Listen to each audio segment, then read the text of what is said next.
पिछले 15 महीने से दंड जुर्माने के पैसे जमा करके महतो टोली के पंचों ने पेट्रोमैक्स खरीदी है इस बार रामनवमी के मेले में। गांव में सब मिलाकर 8 पंचायतें हैं। हर एक जाति की अलग अलग सभा चट्टी है। सभी पंचायतों में दरी, जाजिम, सतरंजी और पेट्रोमैक्स है। पेट्रोमैक्स जिसे गांव वाले पंच लाइट कहते हैं। पंच लाइट खरीदने के बाद पंचों ने मेले में ही तय किया 10 रुपए जो बच गए हैं इससे पूजा की सामग्री खरीद ली जाए।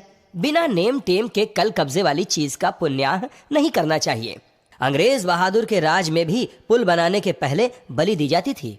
मेले से सभी पंच दिन दहाड़े ही गांव लौटे। सबसे आगे पंचायत का छड़ीदार पंचलाइट का डिब्बा माथे पर लेकर और उसके पीछे सरदार, दीवान और पंच वगैरह।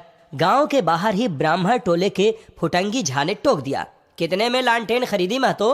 देखते नहीं पंचलाइट है। बामन टोली के लोग ऐसे ही ताब करते हैं। अपने घर की ढिबरी को भी बिजली बत्ती कहेंगे और दूसरों के पंच लाइट को लालटेन। टोले भर के लोग जमा हो गए। औरत, मर्द, बूढ़े, बच्चे सभी काम काज छोड़कर दौड़े आए। चल रे चल, अपना पंच लाइट आया है, पंच लाइट। छड़ीदार अंगनू महतो रह रहकर लोगों को चेतावनी देने लगा, हाँ दूर से, जरा दूर से, छूछा मत करो, ठेस न लगे। सरदार ने अपनी स्त्री से कहा, सांझ को पूजा होगी, जल्दी से नहा धोकर चौका पीढ़ी लगाओ। टोले की कीर्तन मंडली के मूल गायन ने अपने भगतिया पछक्कों को समझाकर कहा, देखो आज पंचलेट की रोशनी में कीर्तन होगा। बेताले लोगों से पहले ही कह देता हूँ, यदि आखिर धरने में टेढ़ बेड़ हुआ तो दूसरे दिन से एकदम बैकाट। औरतों की मंडली में गुलरी काकी गोसाई का गीत गुनगुनाने लगी। छोटे छोटे बच्चों ने उत्साह के मारे बेवजह शोरगुल मचाना शुरू कर दिया।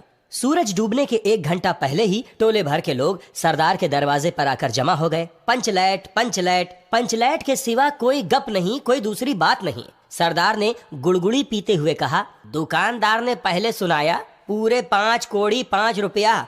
मैंने कहा कि दुकानदार साहब यह मत समझिए कि हम लोग एकदम देहाती हैं, बहुत बहुत पंचलैट देखे हैं। इसके बाद दुकानदार मेरा मुंह देखने लगा, बोला, लगता है आप जाति के सरदार हैं। ठीक है, जब आप सरदार होकर खुद पंचलैट खरीदने आए हैं तो जाइए, पूरे 5 कौड़ी में आपको दे रहे हैं। दीवान जी ने कहा, अलबत्ता चेहरा परखने वाला दुकानदार है। पंचलैट का बक्सा दुकान का नौकर देना नहीं चाहता था। मैंने कहा, देखिए दुकानदार साहब, बिना बक्सा पंचलैट कैसे ले जाएंगे? दुकानदार ने नौकर को डांटते हुए कहा, क्या रे, दीवान जी की आंख के आगे धूर खेल करता है?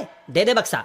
टोले के लोगों ने अपने सरदार और दीवान को श्रद्धा भरी निगाहों से देखा। छड़ीदार ने औरतों की मंडली में सुनाया, रास्ते में सन्न सन्न बोलता था पंचलैट, लेकिन ऐन मौके पर लेकिन लग गया।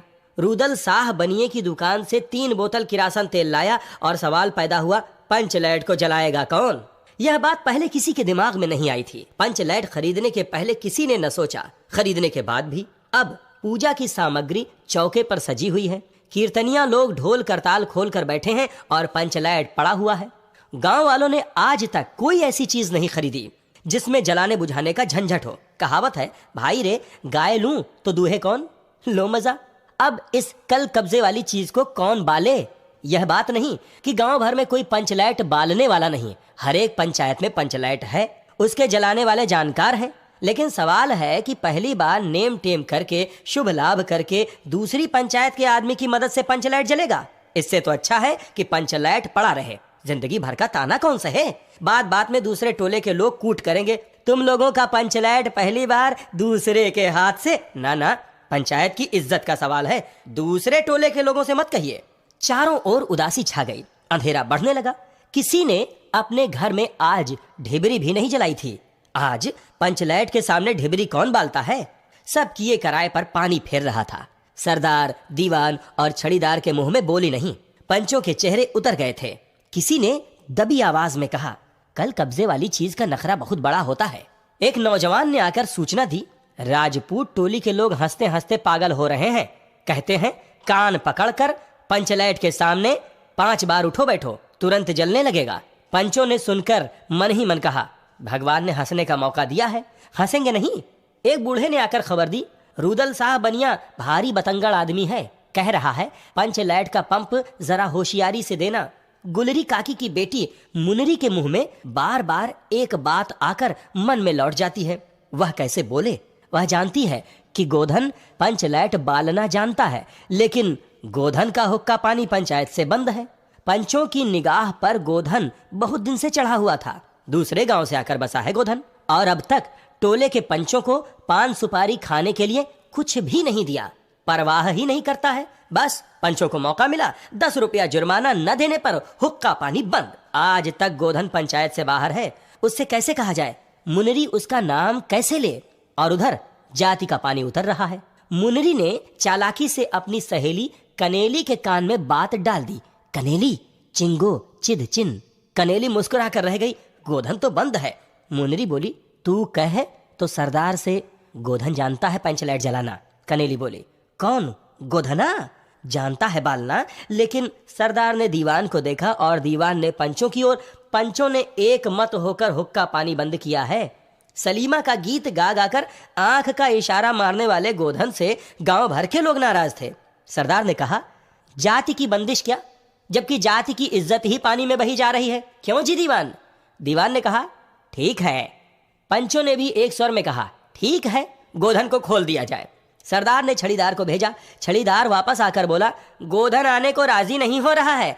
कहता है पंचों की क्या प्रतीत है, कोई कल कब्जा बिगड़ गया तो मुझे दंड जुर्माना भरना पड़ेगा।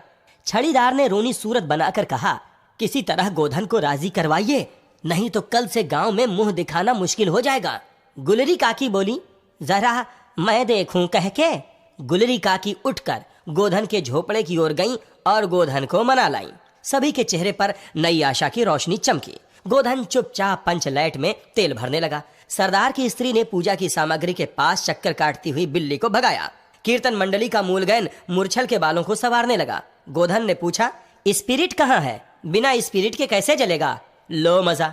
अब यह दूसरा बखेड़ा खड़ा हुआ। सभी ने मन ही मन सरदार, दीवान और पंचों की बुद्धि पर अविश्वास प्रकट किया। बिना बूझे समझे काम करते हैं ये लोग। उपस्थित जन समूह में फिर मायूसी छा गई। लेकिन गोधन बड़ा होशियार लड़का है, बिना स्पिरिट के ही पंचलैट जलाएगा। थोड़ा गरी का तेल ला दो। मुनरी दौड़ कर गई और एक मलसी गरी का तेल ले आई। गोधन पंचलैट में पंप देने लगा। पंचलैट की रेशमी थैली में धीरे धीरे रोशनी आने लगी। गोधन कभी मुंह से फूंकता, कभी पंचलैट की चाबी घुमाता। थोड़ी देर के बाद पंचलैट से सनसनाहट की आवाज निकलने लगी और रोशनी बढ़ती गई। लोगों के दिल का मैल दूर हो गया। गोधन बड़ा काबिल लड़का है। अंत में पंचलाइट की रोशनी से सारी टोली जगमगा उठी तो कीर्तनिया लोगों ने एक स्वर में महावीर स्वामी की जय ध्वनि के साथ कीर्तन शुरू कर दिया। पंचलाइट की रोशनी में सभी के मुस्कुराते हुए चेहरे स्पष्ट हो गए। गोधन ने सबका दिल जीत लिया। सरदार ने गोधन को बहुत प्यार से बुलाकर कहा, तुमने जाति की इज्जत रखी है, तुम्हारा 7 खून माफ। खूब गाओ सलीमा का गाना। गुलरी काकी बोली, आज रात मेरे घर में खाना गोधन। कीर्तनिया लोगों ने एक कीर्तन समाप्त कर जय ध्वनि की, हो जय हो। पंचलैट के प्रकाश में पेड़ पौधों का पत्ता पत्ता पुलकित हो रहा था। फणीश्वर नाथ रेणु।